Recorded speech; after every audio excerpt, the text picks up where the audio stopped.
ಕೇಂದ್ರ ಸರ್ಕಾರದ ವಿರುದ್ಧ ರೈತರು ಮತ್ತೆ ಸಿಡಿದೆದ್ದಿದ್ದಾರೆ. ಬೇಡಿಕೆಗಳ ಈಡೇರಿಕೆಗೆ ಆಗ್ರಹಿಸಿ ರೈತರು ದೆಹಲಿ ಚಲೋನ ಹಮ್ಮಿಕೊಂಡಿದ್ದಾರೆ. ದೇಶದ ಮೂಲೆ ಮೂಲೆಗಳಿಂದ ದೆಹಲಿಯತ್ತ ಅನ್ನದಾತರು ಆಗಮಿಸುತ್ತಿದ್ದಾರೆ. ರಾಜಧಾನಿ ದೆಹಲಿಯ ರಸ್ತೆಗಳಲ್ಲಿ ಫುಲ್ ಟ್ರಾಫಿಕ್ ಜಾಮ್ ಆಗಿದೆ. ಈ ಪರಿಣಾಮದಿಂದಾಗಿ ದೆಹಲಿ ಗಡಿ ಭಾಗದ ರಸ್ತೆಗಳ ಮೇಲೆ ಸದ್ಯ ಪೊಲೀಸರು ಹದ್ದಿನ ಕಣ್ಣನ್ನ ಇಟ್ಟಿದ್ದಾರೆ. ಸಿಂಘು ಗಡಿ, ಗಾಜಿಯಾಬಾದ್, ಸಿಕ್ರಿ ಬಾರ್ಡರ್ನಲ್ಲಿ ಬಿಗಿ ಭದ್ರತೆಯನ್ನ ನಿಯೋಜನೆ ಮಾಡಲಾಗಿದೆ. ರೈತರನ್ನ ತಡೆಯುವುದಕ್ಕೆ ದೆಹಲಿ ಗಡಿ ಭಾಗದಲ್ಲಿ ಪೊಲೀಸರು ಹೈ ಅಲರ್ಟ್ ಆಗಿದ್ದಾರೆ. ಟ್ರ್ಯಾಕ್ಟರ್ ಏರಿ ರಾಜಧಾನಿಗೆ ಎಂಟ್ರಿಯನ್ನ ಕೊಡ್ತಾ ಇದ್ದಾರೆ ಅನ್ನದಾತರು. ದೆಹಲಿಯ ದಶ ದಿಕ್ಕುಗಳಲ್ಲೂ ಕೂಡ ಪೊಲೀಸರ ಸರ್ಪಗಾವಲನ್ನ ಹಾಕಲಾಗಿದೆ.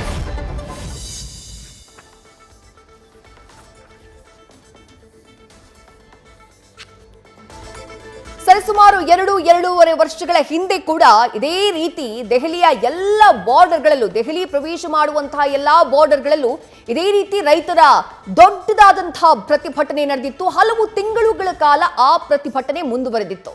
ಈಗ ರೈತರ ಪ್ರತಿಭಟನೆ 2.0 ವರ್ಷನ್ ಆರಂಭ ಆಗಿರುವ ಹಾಗೆ ಕಾಣಿಸ್ತಾ ಇದೆ. ಗಮನಿಸ್ತಾ ಇದ್ದೀರಿ ದೃಶ್ಯಗಳಲ್ಲಿ. ಟ್ರ್ಯಾಕ್ಟರ್ ಅನ್ನ ಏರಿ ದೆಹಲಿಯತ್ತ ಆಗಮಿಸುತ್ತಿದ್ದಾರೆ ರೈತರು. ದೇಶದ ಮೂಲೆ ಮೂಲೆಗಳಿಂದ, ಬೇರೆ ಬೇರೆ ರಾಜ್ಯಗಳಿಂದ, ಅದು ಕೇವಲ ಉತ್ತರ ಭಾರತ ಮಾತ್ರ ಅಲ್ಲ, ದಕ್ಷಿಣ ಭಾರತದಿಂದಾನೂ ಕೂಡ ರೈತರು ದೆಹಲಿಯತ್ತ ಪ್ರಯಾಣವನ್ನ ಬೆಳೆಸುತ್ತಿದ್ದಾರೆ. ಹಾಗಾಗಿ ದೆಹಲಿಯ ದಶ ದಿಕ್ಕುಗಳಲ್ಲೂ ಎಲ್ಲ ದೆಹಲಿಯ ಎಂಟ್ರಿ ಪಾಯಿಂಟ್ಗಳು ಯಾವ್ಯಾವ್ದಿದ್ದಾವೆ ಅಲ್ಲೆಲ್ಲ ಕೂಡ ಪೊಲೀಸರು ಬಿಗಿ ಭದ್ರತೆಯನ್ನ ನಿಯೋಜನೆ ಮಾಡಿದ್ದಾರೆ. ಇನ್ನು ಈ ರೈತರ ಎಂಟ್ರಿಯಿಂದಾಗಿ, ಪ್ರತಿಭಟನಾಕಾರರ ಎಂಟ್ರಿಯಿಂದಾಗಿ ಮೊದಲೇ ದೆಹಲಿ ಟ್ರಾಫಿಕ್ನಿಂದ ತತ್ತರಿಸುವಂತಹ ನಗರ ಈಗ ಮತ್ತಷ್ಟು ಟ್ರಾಫಿಕ್ ಸಮಸ್ಯೆಯನ್ನ ಆ ಭಾಗದ ಜನ ಅನುಭವಿಸುತ್ತಿದ್ದಾರೆ. ಕನಿಷ್ಠ ಬೆಂಬಲ ಬೆಲೆ, ರೈತರಿಗೆ ಪಿಂಚಣಿ ಯೋಜನೆ ಸೇರಿ ವಿವಿಧ ಬೇಡಿಕೆಗಳ ಈಡೇರಿಕೆಗೆ ಆಗ್ರಹಿಸಿ ನಡೀತಾ ಇರುವಂತಹ ರೈತರ ಪ್ರತಿಭಟನೆ ಇದು. ಬಹಳ ದೊಡ್ಡ ಮಟ್ಟದಲ್ಲಿ ದೆಹಲಿಗೆ ಎಂಟ್ರಿ ಆಗೋದಕ್ಕೆ ರೈತರು ಸಿದ್ಧತೆಯನ್ನ ಮಾಡಿಕೊಂಡಿದ್ದಾರೆ. ಹಾಗಾಗಿ ಆ ರೈತರನ್ನ ತಡೆಯೋದಕ್ಕೆ ಪೊಲೀಸರ ಭದ್ರತೆ ಯಾವ ರೀತಿ ಆಗಿದೆ ಅನ್ನುವಂಥದ್ದನ್ನ ಕೂಡ ನೀವು ದೃಶ್ಯಗಳಲ್ಲಿ ಗಮನಿಸ್ತಾ ಇದ್ದೀರಿ. ಎಲ್ಲ ಬಾರ್ಡರ್ಗಳಲ್ಲೂ ಬ್ಯಾರಿಕೇಡ್ಗಳನ್ನ ಹಾಕಿ ಹೆಚ್ಚಿನ ಸಂಖ್ಯೆಯಲ್ಲಿ ಪೊಲೀಸರ ನಿಯೋಜನೆ ಮಾಡಲಾಗಿದೆ. ಯಾವುದೇ ಕಾರಣಕ್ಕೂ ರಾಷ್ಟ್ರ ರಾಜಧಾನಿಯ ಒಳಭಾಗಕ್ಕೆ ರೈತರು ಎಂಟ್ರಿಯನ್ನ ಕೊಡಬಾರದು ಅನ್ನುವಂತಹ ನಿಟ್ಟಿನಲ್ಲಿ ಹೆಚ್ಚಿನ ಕ್ರಮವನ್ನ ಪೊಲೀಸ್ ಬಿಗಿ ಭದ್ರತೆಯನ್ನ ನಿಯೋಜನೆ ಮಾಡಲಾಗಿರುವುದು ಆ ದೃಶ್ಯಗಳನ್ನ ಕೂಡ ನೀವು ಗಮನಿಸ್ತಾ ಇದ್ದೀರಿ. ಎಲ್ಲ ಬಾರ್ಡರ್ಗಳು, ಅದು ಸಿಂಘು ಗಡಿ ಇರಬಹುದು, ಗಾಜಿಯಾಬಾದ್ ಇರಬಹುದು, ಅಥವಾ ಸಿಕ್ರಿ ಬಾರ್ಡರ್ ಇರಬಹುದು, ಎಲ್ಲಾ ಬಾರ್ಡರ್ಗಳಲ್ಲೂ ಕೂಡ ಪೊಲೀಸರು ಹೈ ಅಲರ್ಟ್ ಆಗಿದ್ದಾರೆ.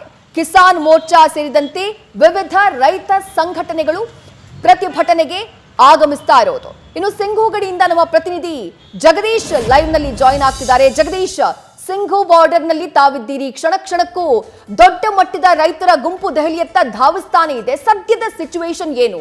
ರೈತರನ್ನ ತಡೆಯೋದಕ್ಕೆ ಏನೇನು ಕ್ರಮಗಳನ್ನ ಅಲ್ಲಿ ತೆಗೆದುಕೊಳ್ಳಲಾಗಿದೆ? ಜಗದೀಶ್. ವಿದ್ಯಶ್ರೀ, ಕೇಂದ್ರ ಸರ್ಕಾರದ ವಿರುದ್ಧವಾಗಿ ಈಗಾಗಲೇ ರೈತರು ಅತಿ ದೊಡ್ಡದಾದಂತಹ ಪ್ರೊಟೆಸ್ಟ್ಗೆ 2ನೇ ಬಾರಿಗೆ ಕರೆಯನ್ನ ಕೊಟ್ಟಿದ್ದಾರೆ. ಮೊದಲನೇ ಬಾರಿಗೆ ಕೊಟ್ಟಿರ್ತಕ್ಕಂತಹ ಕರೆ ಸಂದರ್ಭದಲ್ಲಿ ಬರೋಬ್ಬರಿ 1 ವರ್ಷ 1 ತಿಂಗಳಿಗೂ ಹೆಚ್ಚಿನ ಕಾಲ ಇದೇ ನಾನು ನಿಂತಿರುವಂತಹ ಸ್ಥಳ, ದೆಹಲಿಗೆ ಎಂಟರ್ ಆಗುವಂತಹ ಸ್ಥಳ, ಹರಿಯಾಣ, ಪಂಜಾಬ್ ಮತ್ತೆ ಚಂಡೀಗಢ ಈ 3 ಭಾಗದಿಂದನೂ ಎಂಟ್ರಿ ಆಗುವಂತಹ ಸ್ಥಳ. ಇದೇ ಜಾಗದಲ್ಲಿ ಸುಮಾರು 1 ವರ್ಷಕ್ಕೂ ಹೆಚ್ಚಿನ ಕಾಲ ರೈತರು ಟೆಂಟ್ಗಳನ್ನು ಹಾಕೊಂಡು, ಮನೆಗಳನ್ನು ಹಾಕೊಂಡು ಇಲ್ಲೇ ಜಾಂಡವನ್ನ ಊರಿದ್ರು. ಅದರ ನಂತರ ಕೇಂದ್ರ ಸರ್ಕಾರ ಯಾವಾಗ ಸಂಧಾನ ಸಭೆಯಲ್ಲಿ ಏನಂದ್ರೆ ಅಂತಿಮವಾಗಿ ಒಪ್ಕೊಳ್ಬೇಕಂತ ಅನಿವಾರ್ಯ ಪರಿಸ್ಥಿತಿ ಬರುತ್ತೆ, ತದನಂತರ ವಾಪಸ್ ಹೋಗ್ತಾರೆ. ಈಗಲೂ ಸಹಿತ ಇದೇ ರೀತಿಯಾದಂತಹ ಪರಿಸ್ಥಿತಿ ಇದೆ. ನಿಮಗೆ ವಿಜುವಲ್ಸ್ ಅಲ್ಲಿ ತೋರಿಸೋದಕ್ಕೆ ಪ್ರಯತ್ನವನ್ನ ಪಡ್ತೀನಿ. ಈ ಗಡಿ ಭಾಗ ಇದೆಯಲ್ಲ, ಇದು ಗಡಿ ಭಾಗ ಏನಂತಂದ್ರೆ ಹರಿಯಾಣದಿಂದ ನೇರವಾಗಿ ದೆಹಲಿಗೆ ಕನೆಕ್ಟ್ ಆಗುವಂತಹ ರಸ್ತೆ. ಈ ರಸ್ತೆ ಏನಂದ್ರೆ ಬಹಳಷ್ಟು ಪ್ರಮುಖವಾದಂತಹ ರಸ್ತೆ. ಯಾಕಂದ್ರೆ ನೀವು 3 ರಾಜ್ಯಗಳಿಂದನೂ ಸಹಿತ ಕನೆಕ್ಟ್ ಆಗಬೇಕು ಅಂತಂದ್ರೆ ಇದೇ ರಸ್ತೆ ಮೂಲಕವಾಗಿ ನೀವು ಎಂಟ್ರಿಯನ್ನು ಕೊಡಬೇಕು. ಅಂತಹ ರಸ್ತೆ ಈಗ ಪೂರ್ತಿಯಾಗಿ ಏನಂದ್ರೆ ಪೊಲೀಸರು ತಮ್ಮ ಸುಪರ್ದಿಗೆ ತೆಗೆದುಕೊಂಡು ಬ್ಯಾರಿಕೇಡ್ ಗಳನ್ನು ಹಾಕಿದ್ದಾರೆ. ಒಟ್ಟು 7 ಸುತ್ತಿನ ಭದ್ರಕೋಟೆಯಾಗಿ ನಿರ್ಮಾಣವಾಗಿದೆ. ನಿಮಗೆ ವಿಜುವಲ್ಸ್ ಅಲ್ಲೂ ಸಹಿತ ತೋರಿಸುವಂತಹ ಪ್ರಯತ್ನ ಪಡ್ತೀನಿ. ಆರಂಭಿಕ ಹಂತಗಳಲ್ಲಿ ಅಲ್ಲಿ ಅಂದ್ರೆ ಕೇಂದ್ರ ಮೀಸಲು ಪಡೆಯನ್ನು ನಿಯೋಜನೆ ಮಾಡುವಂತಹ ಕೆಲಸವನ್ನ ಮಾಡಿದ್ದಾರೆ. ಅದಾದ ಮೇಲೆ ಸಿಮೆಂಟ್ ಬ್ಲಾಕ್ಸ್ ಗಳನ್ನ, ದೊಡ್ಡ ಸಿಮೆಂಟ್ ಬ್ಲಾಕ್ಸ್ ಗಳನ್ನ ಸುಮಾರು 10ರಿಂದ 12 ಲೈನ್ಗಳಲ್ಲಿ ಹಾಕಲಾಗಿದೆ. ಅದಾದ್ಮೇಲೆ ಅದ್ರ ಒಳಗಡೆ ಸಿಮೆಂಟ್ ಬ್ಲಾಕ್ಸ್ ಕೇವಲ ಏನಂದ್ರೆ ಬ್ಲಾಕ್ಸ್ ಮಾತ್ರ ಇಲ್ಲ, ಅದ್ರ ಜೊತೆಗೆ ಕಬ್ಬಿಣದ ರಾಡ್ ಗಳನ್ನ ಹಾಕಿ ಅಲ್ಲಿ ಸಿಮೆಂಟ್ ಗಳನ್ನ ಹಾಕುವಂತಹ ಕೆಲಸವನ್ನ ಮಾಡಿದ್ದಾರೆ. ತದನಂತರ ಏನಂದ್ರೆ ತಂತಿ ಬೇಲಿಗಳನ್ನ, ಅಂದ್ರೆ ಯಾವುದೇ ಕಾರಣಕ್ಕೂ ಸಹಿತ ಬಂದಂತಹ ಸಂದರ್ಭದಲ್ಲಿ ಒಂದು ವೇಳೆ ಅದನ್ನ ದಾಟಿ ಏನಾದ್ರೂ ಜನರು ಬಂದ್ರೆ, ವೆಹಿಕಲ್ಸ್ ಅಂತೂ ಬರೋದಕ್ಕೆ ಆಗೋದಿಲ್ಲ, ಟ್ರ್ಯಾಕ್ಟರ್ಗಳಂತೂ ಒಳಗಡೆ ನುಗ್ಸೋದಕ್ಕಾಗಲ್ಲ, ಜನರೇನಾದ್ರೂ ಬಂದ್ರೆ ಅಲ್ಲಿ ಫುಲ್ ತಂತಿ ಬೇಲಿಗಳನ್ನ ಹಾಕಲಾಗಿದೆ. ಆ ತಂತಿ ಬೇಲಿಗಳನ್ನ ಸುಮಾರು ಅದನ್ನೂ ಸಹಿತ 18ರಿಂದ 20 ಸುತ್ತಿನ ಏನಂದ್ರೆ ತಂತಿ ಬೇಲಿಗಳನ್ನ ಹಾಕಲಾಗಿದೆ. ತಂತಿ ಬೇಲಿಗಳನ್ನ ಹಾಕಿ ತದನಂತರ ನೇರವಾಗಿ ಕೊನೆಯದಾಗಿ ಅವರು ಹಾಕಿರುವಂತದ್ದೇನು ಅಂತಂದ್ರೆ ಏನಂದ್ರೆ ಏನು ಕಂಟೈನರ್ಸ್ಗಳು, ಆ ಕಂಟೈನರ್ಸ್ ಗಳನ್ನ ಯಾವುದೇ ಕಾರಣಕ್ಕೂ ಸಹಿತ ದಾಟೋದಕ್ಕೆ ಆಗೋದಿಲ್ಲ. ಅಷ್ಟರ ಮಟ್ಟಿಗೆ ದೊಡ್ಡ ದೊಡ್ಡ ಕಂಟೈನರ್ಸ್ ಗಳನ್ನ ಇಲ್ಲಿ ಏನಂದ್ರೆ ಏನೋ ಅಳವಡಿಸಲಾಗಿದೆ. ಕಳೆದ 4-5 ದಿವಸಗಳಿಂದ ಇದೇ ಕೆಲಸವನ್ನ ಪೊಲೀಸರು ನಿರಂತರವಾಗಿ ಮಾಡುವಂತಹ ಕೆಲಸವನ್ನ ಮಾಡ್ತಾ ಇದ್ರು. ಮತ್ತೆ ಅದರ ಜೊತೆಗೆ ಇದೆಲ್ಲ ಏನಂತಂದ್ರೆ ಮುಖ್ಯ ರಸ್ತೆಯ ಮತ್ತೆ ಅದರ ಕನೆಕ್ಟಿಂಗ್ ರಸ್ತೆಗಳ ಏನಂದ್ರೆ ವಿಚಾರಗಳಾದ್ರೆ ಮತ್ತೆ ಪ್ರಮುಖ ರಸ್ತೆಯಲ್ಲಿ ಈಗಿನ ಸದ್ಯದ ಪರಿಸ್ಥಿತಿ ಹೇಗಿದೆ ಅಂತ ತೋರಿಸುವಂತಹ ಪ್ರಯತ್ನವನ್ನ ಪಡ್ತೀನಿ ನಿಮಗೆ.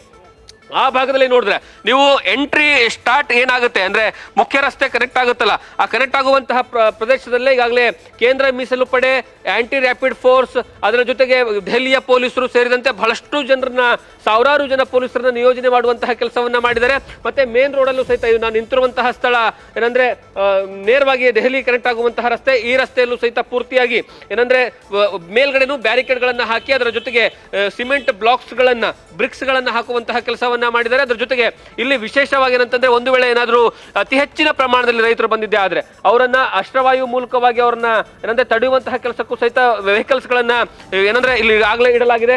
ಅದರ ಜೊತೆಗೆ ಮತ್ತೆ ಮೇಲ್ಗಡೆ ಭಾಗದಲ್ಲೂ ಸಹಿತ ಕಂಟೈನರ್ ಗಳನ್ನ ಇಟ್ಟಿದ್ದಾರೆ. ಕಂಟೈನರ್ ಇಟ್ಟಿರುವಂತಹ ಕಾರಣಕ್ಕಾಗಿ ಮತ್ತೆ ಪೊಲೀಸರು ಯಾವುದೇ ಕಾರಣಕ್ಕೂ ಜನರಿಗೆ ಹೋಗೋದಕ್ಕೆ ಅವಕಾಶವನ್ನ ಕೊಡದೇ ಇರುವಂತಹ ಕಾರಣಕ್ಕಾಗಿ ದೊಡ್ಡ ಮಟ್ಟದಲ್ಲಿ ಟ್ರಾಫಿಕ್ ಜಾಮ್ ಸಹಿತ ಏನಂದ್ರೆ ಇಲ್ಲಿ ನಿರ್ಮಾಣವಾಗಿದೆ. ಆ ಟ್ರಾಫಿಕ್ ಜಾಮ್ ನಿಂದ ದೆಹಲಿಯ ಬಹುತೇಕ ಎಲ್ಲಾ ಭಾಗಗಳಲ್ಲಿ ನಾನು ನಿಂತಿರುವಂತಹ ಒಂದು ಸ್ಥಳ ಆದ್ರೆ ಉಳಿದಿರ್ತಕ್ಕಂಥದ್ದು ಗಾಜಿಯಾಬಾದ್, ಟಿಕ್ರಿ, ಅದಾದ್ಮೇಲೆ ನೋಯ್ಡಾ, ಆ ಭಾಗದಲ್ಲೂ ಸಹಿತ ಇದೇ ರೀತಿಯಾದಂತಹ ಪರಿಸ್ಥಿತಿ ಇದೆ. ಯಾಕಂದ್ರೆ ಒಂದು ವೇಳೆ ಏನಾದರೂ ರೈತರು ಎಂಟ್ರಿಯನ್ನ ಕೊಟ್ಟಿದ್ದೆ ಆದ್ರೆ ದೊಡ್ಡ ಮಟ್ಟದಲ್ಲಿ ಹಂಗಾಮ ಕ್ರಿಯೇಟ್ ಆಗುತ್ತೆ, ದೊಡ್ಡ ಮಟ್ಟದಲ್ಲಿ ತೊಂದರೆ ಆಗುತ್ತೆ ದೆಹಲಿಯಲ್ಲಿ ಅನ್ನುವಂತಹ ಕಾರಣಕ್ಕಾಗಿ ಈ ರೀತಿಯಾದಂತಹ ಒಂದು ವ್ಯವಸ್ಥೆಯನ್ನ ಮಾಡಿಕೊಳ್ಳಲಾಗಿದೆ.